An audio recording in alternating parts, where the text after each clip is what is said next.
Gracias. Buenas tardes. Unfortunately, I haven't had enough practice in Spanish for this lecture. Para esta presentación, entonces ténganme un poco de paciencia. Y el tema que he presentado con el doctor Geraldo son los dilemas éticos en el manejo, no solamente de pandemia, sino también de otros desastres. Va a haber un poco de traslape con la plática del doctor Heisey, pero también decidí hablar sobre algunos puntos que probablemente nosotros como intensivista no pensamos mucho, pero ciertamente tienen un impacto en nuestra atención para los pacientes en estas situaciones.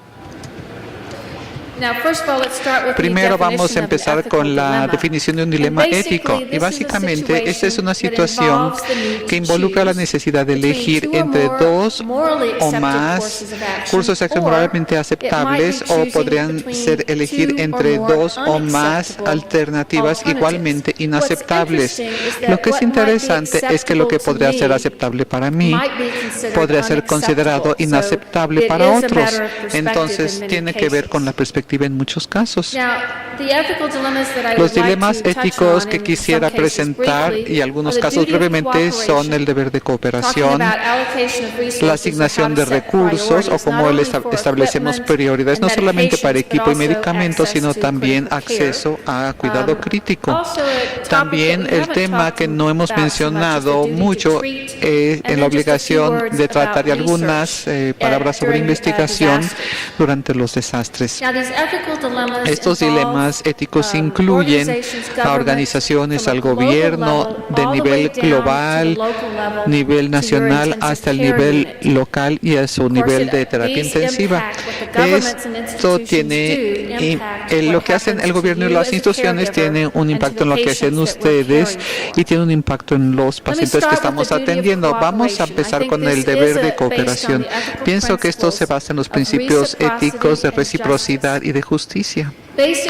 Básicamente los problemas potenciales tienen que ver con diseminar información y recursos, incluso el conocimiento de protocolos y normas. Y piensen en esto en el escenario de la explosión de la planta nuclear en Japón, la información que muchas personas sintieron que no se había comunicado de manera oportuna.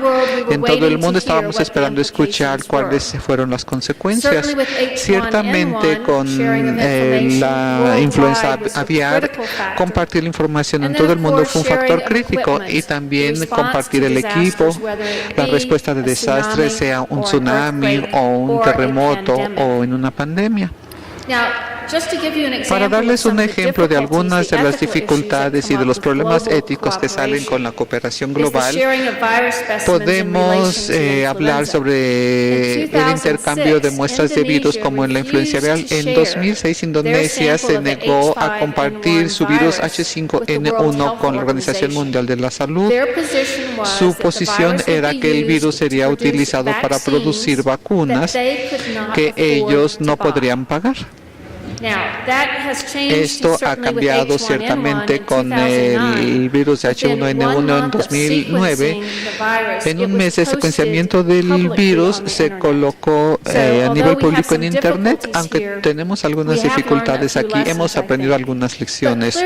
Pero claramente, si no se coopera, si no se tiene este deber de cooperar, puede producir problemas con pandemias y con desastres. Puede demorar el desarrollo de una vacuna y también puede demorar nuestra evaluación de si los medicamentos antivirales son útiles para una pandemia.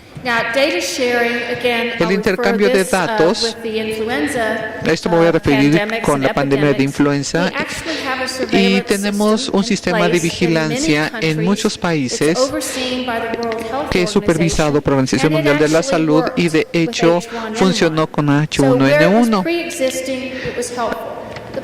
y como ya existía, fue útil. El problema es que estos sistemas de vigilancia no se encuentran en muchos de los países que están desarrollando su estado económico. Los datos clínicos y la recolección pues también nos fue bastante bien en la influencia. Tenemos sistemas basados en la web. Uno de los problemas, sin embargo, es que con frecuencia estos están abrumados. La Organización Mundial de la Salud y su sitio web pues se sobrecargó en el problema de la influenza y mucho del tiempo no estaba funcionando. Pero también tenemos bases de datos nacionales, regionales. Toda Europa tiene una base de datos. Hay una base de datos de atención crítica que fue establecida por los canadienses para recopilar información. Uno de los problemas aquí es qué datos realmente necesitamos y con frecuencia es lo que está sucediendo a nivel local. Pero estos sistemas con base en la web también presentan problemas éticos. Uno es la confidencialidad de la información de los pacientes. Los pacientes dieron su consentimiento y probablemente problemas prácticos que son la calidad de los datos, que se remonta una vez más al deber ético de cooperar y proporcionar la mejor información posible. También tenemos programas para preparación de pandemias que son promovidos por la OMS. Sin embargo, muchas personas pueden registrarse en estos programas, en estos marcos, pero no son legalmente obligatorios. Y ya les mencioné qué hacemos con los países que no pueden tener los recursos para crear uno de estos programas de preparación. También tenemos acuerdos para compartir virus, pero no son legalmente obligatorios. Pero también debemos contestar las preguntas: ¿por qué debo cooperar? No solamente vamos a compartir virus y equipo e información, sino ¿quién va a pagar por compartir estos recursos? ¿Vamos a dar una porción de nuestros recursos nacionales a otro país para que cooperen? ¿Quién va a distribuir esos recursos de manera justa? Y también, ¿quién va a ser responsable de estos recursos? Muchos países, aunque se les den recursos, no tienen una infraestructura que les permita tener una distribución justa de estos recursos. Ahora voy a usar el Centro Médico de Texas como un ejemplo de los problemas que tienen que ver con la cooperación local. En el Centro Médico en Houston tenemos 7 hospitales, 2 escuelas de medicina, tenemos 3 escuelas de enfermería, tenemos una escuela de odontología, tenemos una escuela de farmacia y varias más organizaciones de cuidado de la salud. Cada hospital en Estados Unidos tiene que tener un plan de preparación por escrito para todos los desastres.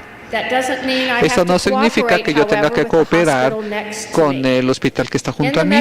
En el centro médico, de hecho, tenemos una organización que se reúne regularmente para planificación de desastres, pero la realidad es que no hay ningún convenio por escrito entre estos hospitales y organizaciones. Entonces, si hay que intercambiar o compartir recursos, no hay ningún plan formal y tenemos el factor limitante. Puede ser ético o pueden ser factores limitantes prácticos, y saber quién va a compartir o quién va a llevar estos costos financieros. Si ustedes le piden a mi hospital guantes, ¿quién los va a pagar? Y obviamente, probablemente no sea el problema ético más importante, pero todos estos 7 hospitales compiten entre ellos por tener pacientes, por dinero y también por tener recursos. Entonces, aunque a nosotros nos gusta pensar que somos capaces de cooperar en un desastre, realmente a veces es difícil cuando esto ocurre. Vamos a hablar un poquito sobre la asignación de recursos y el establecimiento de prioridades. Se han propuesto muchos sistemas para asignar recursos de manera justa. Y en un desastre o cuando hay limitaciones, uno es que los recursos se asignan para mantener a la sociedad en funcionamiento. Lo que se necesite para mantener los servicios para la mayoría de las personas. A veces un sistema es promovido para evitar la diseminación de enfermedades. En este caso, los recursos irían a aquellos que son los que más probablemente pudieran contraer o diseminar la enfermedad. ¿Qué podemos decir en un sistema en que damos recursos a aquellos que más probablemente se van a beneficiar. La meta es reducir la enfermedad, es reducir la muerte. Otro sistema de asignación de recursos es dar los recursos a aquellos que tienen las vidas más largas y las vidas más productivas. Este sistema favorecería a los jóvenes sobre los viejos. Ahora, otro sistema de asignación de recursos es que el primero que llega es el primero que los recibe. Yo pienso que cuando hay un desastre, nadie se siente que el que llega primero es el primero que debe recibir los recursos. Esa no es una manera adecuada de distribuir los recursos. También es útil pensar en la clasificación de los recursos cuando estamos hablando de la asignación de ellos. Tenemos recursos farmacéuticos, que podrían ser vacunas o medicamentos. Tenemos recursos no farmacéuticos, que podrían ser ventiladores, podrían ser el equipo de protección personal. Y otra manera de clasificar esos recursos son si se usan para prevenir enfermedades como vacunas y equipo de protección, o si los estamos usando para tratar enfermedades, medicamentos antivirales y nuestros ventiladores. Y pienso que el punto clave aquí es que la asignación de los recursos y los sistemas van a variar dependiendo del recurso al que nos estemos refiriendo y de las metas que nosotros establezcamos para nuestra sociedad y para nuestras instituciones y para nuestros pacientes. Entonces veamos, por ejemplo, las vacunas. Con frecuencia nosotros no entregamos vacunas a la unidad de terapia intensiva, pero esto sí tiene un impacto en nosotros. Con las vacunas la meta, una vez más, es mantener a la sociedad en funcionamiento básica, pero básicamente para evitar la diseminación de la enfermedad. Y aquí es como llegamos a algunos de los dilemas éticos globales. Uno es acceso a las vacunas. Otro es la capacidad de pagarlo. Las naciones en vías de desarrollo no tienen ni el acceso, ni lo pueden pagar, ni tampoco tienen la capacidad de distribuir las vacunas. También tenemos dilemas éticos regionales y locales. En Estados Unidos, cuando tenemos vacunas, pues la carga se colocó en cada estado y cada estado es responsable de distribuirlas. Y no importa que el sistema que haya decidido el estado, entonces teníamos criterios de asignación a nivel local. ¿Quién recibe las vacunas? Bueno, nosotros como profesionales de la salud tenemos suerte porque estamos en uno de los grupos que recibimos las vacunas primeros porque estamos en riesgo de contraer y de diseminar las enfermedades. Entonces, los profesionales de la salud son grupos de alto riesgo, también las mujeres embarazadas, los niños y el personal de infraestructuras, los ingenieros para mantener la electricidad funcionando, aquellos que están en ambulancias, aquellos que entregan los abarrotes están en este grupo y van a prevenir la diseminación y van a ser vacunados. Con frecuencia hay recomendaciones del gobierno, pero no hay ninguna fuerza legal en Estados Unidos, por lo menos, que digan yo tengo que seguir esas recomendaciones del gobierno. Uno de los problemas con las vacunas es que la necesidad de la distribución rápida limita el rendimiento de cuentas. O sea, mi institución pudo haber recibido 500 dosis y tuvimos una lista de prioridades, pero nadie estuvo ahí para checar, para ver si yo hice las cosas correctamente o si se lo di a mi mejor amiga. Entonces, la rendición de cuentas es uno de los problemas con los que tiene problemas el público. El equipo de protección personal es otro mecanismo para prevenir la diseminación de las enfermedades. Esto es muy crítico al principio, ya sea en una epidemia o en cualquier otro tipo de desastre. Y una vez más, los proveedores de la salud tenemos suerte porque nosotros caemos dentro de un grupo que recibiría el equipo de protección personal, el personal de las ambulancias también recibiría el equipo de protección personal, el personal de seguridad en el hospital también. Y todo se refiere a las personas como ustedes y yo y aquellos que están en alto riesgo de diseminar la enfermedad. Medicamentos para tratamiento. Estamos cambiando de prevención a tratamiento ahora. Tratamos de reducir las enfermedades, reducir las hospitalizaciones y reducir las muertes. Aquí los sistemas de asignación cambian a aquellos que están en alto riesgo de complicaciones y de muerte, no a aquellos en riesgo de diseminar las enfermedades, sino a aquellos que van a morir si no reciben el tratamiento.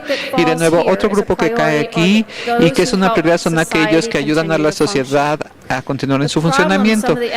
Algunos de los dilemas éticos que enfrentamos con algunos de estos problemas con los medicamentos es que tal vez no siempre tengamos el conocimiento necesario para asignar esto a las personas correctas. Simplemente no sabemos quién podría estar en riesgo alto al principio de un desastre. Y de nuevo, esto podría ser un terremoto donde la sangre podría ser el medicamento al que nos estamos refiriendo o los antivirales en un caso de influenza. Aquí tenemos la pregunta. Tenemos 3 pacientes que requieren apoyo de ventilación por insuficiencia respiratoria severa debido a una influenza, pero solamente tienen un ventilador.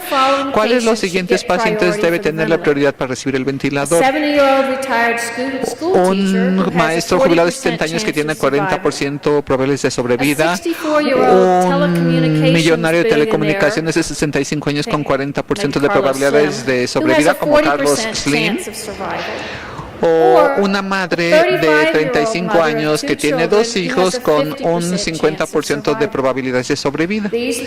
Estas son las preguntas difíciles que afortunadamente nosotros no tenemos que tomar, pero a lo mejor no tenemos que tomar estas decisiones. Y una vez más, esto se refiere a lo que ya presentó el doctor Heisey, y eso quiere decir que vamos a tener que cambiar nuestros estándares de cuidado en cuanto a la asignación de recursos de la atención crítica. La meta de la atención crítica es reducir las enfermedades y la muerte, pero vamos a cambiar de esta atención individual a una atención para la población o cuidado público, y este cuidado va a depender de los recursos y también de las demandas que tengamos durante el desastre que estemos enfrentando. El doctor Heisey también hizo énfasis muy bien en cuando hablamos de triage, no es solamente triage para atención crítica, sino también para futilidad. Los sistemas de triage tienen sus requerimientos y estos deben ser criterios transparentes y procesos transparentes. Debe estar basado en la severidad de la enfermedad y en la probabilidad de recuperación. Suena muy sencillo, pero no es tan fácil. Las metas deben ser aplicar este sistema de manera congruente y con consistencia para tener la mayor cantidad de sobrevividas, y tenemos que reducir al mínimo el impacto en la persona que esté tomando las decisiones. Necesitamos hacer esto lo más objetivo posible. Lo que va a requerir es que nosotros redefinamos nuestros criterios de admisión y de alta de la unidad de terapia intensiva. Nosotros tal vez tengamos que decidir el alcance de los servicios que vamos a hacer. Cosas como ECMO o ventilación de alta frecuencia tal vez no pueda ser proporcionado si no tenemos el conocimiento o el personal para hacerlo. Determinar los indicadores para la sobrevivencia. Esto tiene que basarse en el conocimiento específico del desastre, sea un terremoto en Haití o una pandemia de influencia. En nuestro instituto, cuando aplicamos un puntaje de SOFA, no funcionó con H1N1. Una de las cosas que tenemos que tener cuidado es estar vinculados con un sistema que proponamos y que no funcione en el desastre que estamos enfrentando. Debemos estar dispuestos a modificar nuestros criterios conforme vayamos teniendo más información.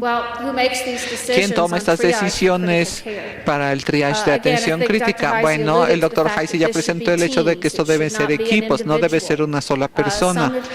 Alguien propuso el término Consejo de Revisión de Triage, así como un consejo institucional para investigación, y una vez más tener un protocolo y cumplir con esto y seguir lo que indiquen estos equipos es muy importante. Se requiere apoyo de la institución para este tipo de decisiones que se toman. Sería bueno tener apoyo local y regional, porque si piensan en esto, si el hospital dice, tengo ECMO, tengo alta frecuencia, aquí es donde van a ir los pacientes y este hospital va a estar abrumado. Entonces se necesita ser un sistema regional de triage. También se necesita, necesitamos tener protecciones para las instituciones o para las personas que deben tomar estas decisiones difíciles, y esto ahora ocurre en Estados Unidos cuando el presidente puede declarar un desastre desastre, una pandemia. Eso sucede, pero se necesita mucho para tener esa protección. Muy bien, tienen un paciente que es admitido a su unidad de terapia intensiva con una nueva cepa de influenza que tiene una tasa de mortalidad de 50%. ¿Cuál de las siguientes sería su respuesta para dar atención al paciente? ¿Ustedes se ofrecerían como voluntarios para cuidarlo? ¿Esperarían a que se les pidiera que atendieran al paciente? ¿Se negarían a dar atención al paciente? ¿O se irían a su casa diciendo que están enfermos y que no se sienten bien para trabajar? Mientras piensan en esto, la buena noticia es que nunca hay correctas respuestas para preguntas éticas, pero una encuesta de 1,000 médicos de la Asociación Médica de 2003 Estados Unidos, 50% de los médicos dijeron que ellos no sentían que tenían la obligación de tratar cuando hubiera un brote de una enfermedad potencialmente letal. Entonces, 50% de nosotros diríamos no tenemos que tratar a esta persona. Probablemente no 50% de este grupo, pero eso fue lo que mostró la encuesta. Este es un tema en el que nadie ha pasado el tiempo suficiente, pero sí es un tema que va a estar surgiendo con más frecuencia en la atención crítica y de la medicina en general.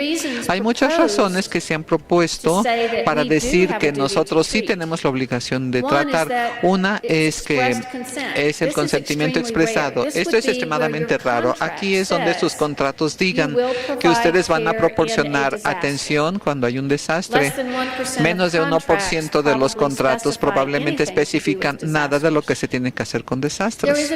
Hay un consentimiento implícito que se piensa que existe, pero al entrar en el campo de la medicina hemos aceptado ese riesgo. Esto, pues muchos tal vez ni siquiera hayamos entrado en la medicina pensando que podríamos morir cuando estemos trabajando. Muchos médicos no están expuestos a pacientes. Un radiólogo tiene la obligación de tratar a un paciente que tiene una enfermedad que pone en peligro su vida, o un dermatólogo, o un cirujano cosmético. ¿Piensan ustedes que ellos sienten que tienen una obligación de participar en la atención de estos pacientes? Tal vez tengamos la obligación de tratar cuando nosotros recibimos un entrenamiento especial y tenemos el conocimiento. Pero de nuevo, hay conocimiento entre los abogados, pero no se les obliga a que den atención en una situación en que se pone en peligro su vida. Entonces, ¿por qué un médico sí?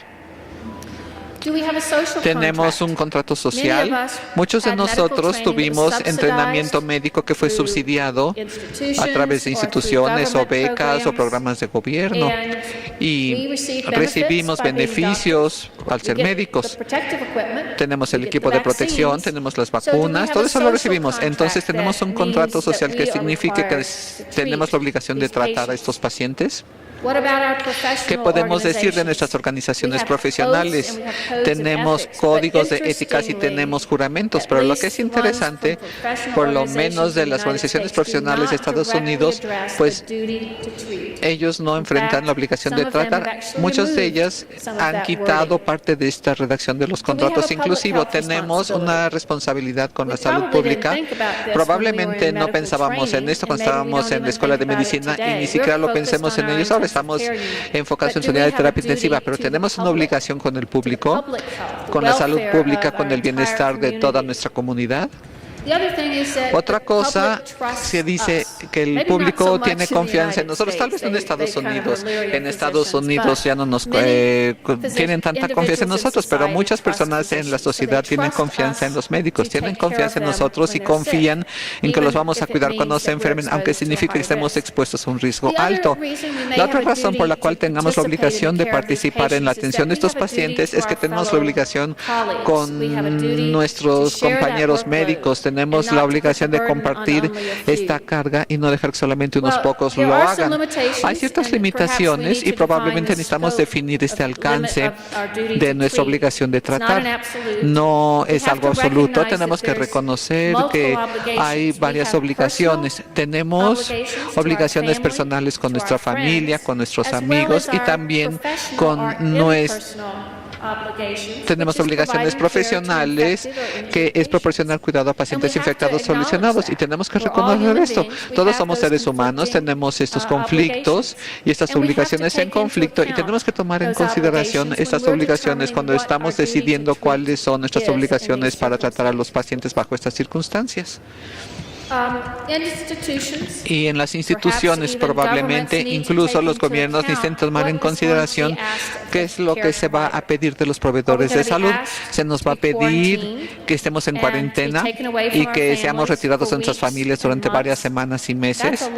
Esto es una gran carga para cualquier persona. También tenemos que pensar en qué barreras existen para entregar la atención correcta. Si soy una enfermera del departamento de urgencia, tengo la capacidad de cuidar a un paciente de la unidad de terapia intensiva, tal vez eso se le pide a una enfermera. Como radiólogo, me pueden pedir que yo cuide a una persona de ventilador de la unidad de terapia intensiva. Tenemos que tener cuidado en la obligación para tratar. Si la persona no tiene las habilidades o las capacidades, realmente lo estamos poniendo en una situación en que pueden lastimarse ellos mismos a otros.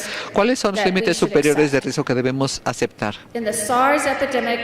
En la epidemia de SARS en Canadá, 30% de los casos fueron de trabajadores de la salud. Eso es muy alto el nivel. Entonces, yo no sé cuál sea la respuesta aquí, pero hay un límite.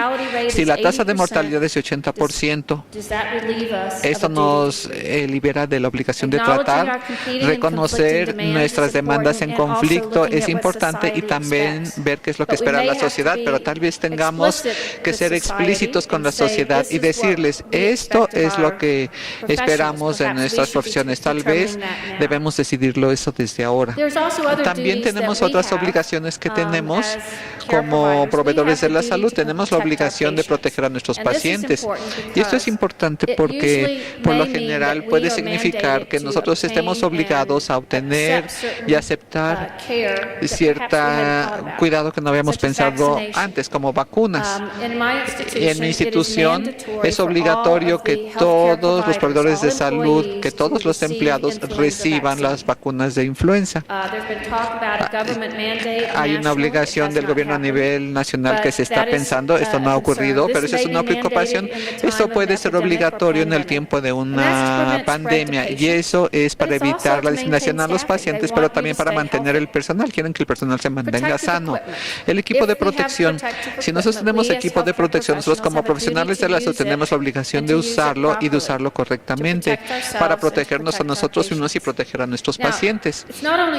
No es solamente nuestra obligación en la que tenemos que pensar, y eso es algo que probablemente necesitamos ser más proactivos. El gobierno y las instituciones tienen la obligación ante nosotros también. Tienen la obligación de distribuir ese riesgo de manera igualitaria entre todos. Tienen la obligación de proporcionarnos con equipo de protección y el entrenamiento para usarlo correctamente. También tienen la obligación de compensarnos por el riesgo. En otras palabras, necesitamos tener una paga adecuada, necesitamos tener el descanso adecuado, y también tenemos que tener asignaciones para problemas familiares. Tenemos que tener la obligación de cuidar de cualquier personal que haya sido lesionado. Estos programas están empezando a comentarse, pero son muy importantes para nosotros cuando nosotros tomamos una decisión si vamos a ir a trabajar un día o no. El personal auxiliar tiene una obligación. Por ejemplo, las personas que nos ayudan a limpiar, pues tienen una obligación de ir a trabajar. A veces piensan que no son esenciales, pero sí lo son. Y el público tiene una obligación ante nosotros, tiene la obligación de cumplir con la terapia, tiene la obligación de tomar los pasos para prevenir las infecciones y las lesiones.